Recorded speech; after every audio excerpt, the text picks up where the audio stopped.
عزتمند مسلمانانو قرباني په چا باندې کیږي د لپاره کم شرطونه دي. لومبی هغه چې صاحب نصاب وي، یعنی هغه سره 52.5 تولې چاندي یا 9 تولې 7 تولې سونه وسره یا دې قیمت وسره. او په چا باندې کیږي چې عاقلی بالغی سمجداري پوهه کو زنانه یو کو نارینه کاغه عاقل نه بالغ نه او هغه لیونی نو په هغه باندې نشته دي.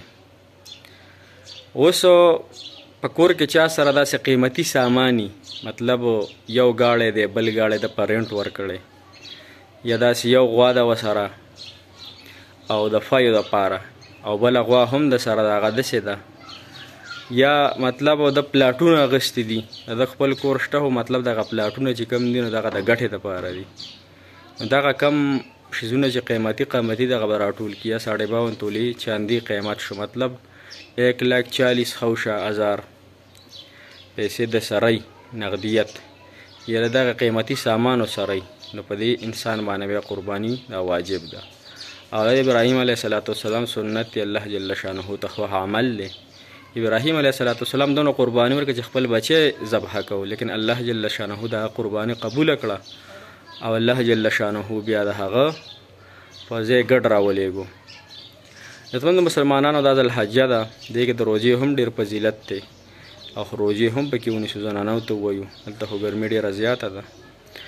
او هغه کسان چې قرباني کوي نو هغوی دپاره دا هم ضروري خبره ده چې خپل نوکان خپل ویښتان خپل زاید ویښته چې کوم دي هغه د 10 ورځې دا نه دغه دا د ثواب خبره ده. الله جل شانه موږ دپاره پکې ثواب ګرځولی.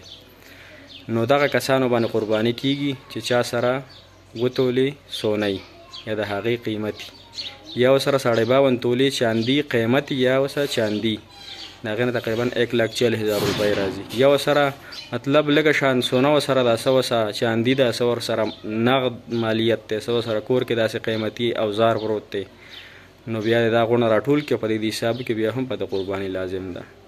صحیح ده.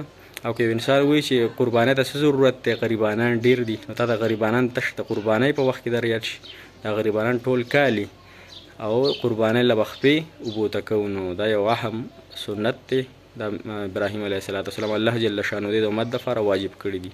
الله جل شانه دې زمونږ دا قربانیانې قبول کړي او الله جل شانه دې هغه خلکو روجې قبول کړي څوک په روجې نیسي په دې ګرمۍ کې او الله جل شانه د ټول مسلمانانو عبادتونه قبول کړي قربانۍ الله جل شانه خوشحاله ساته. جزاک الله خیره.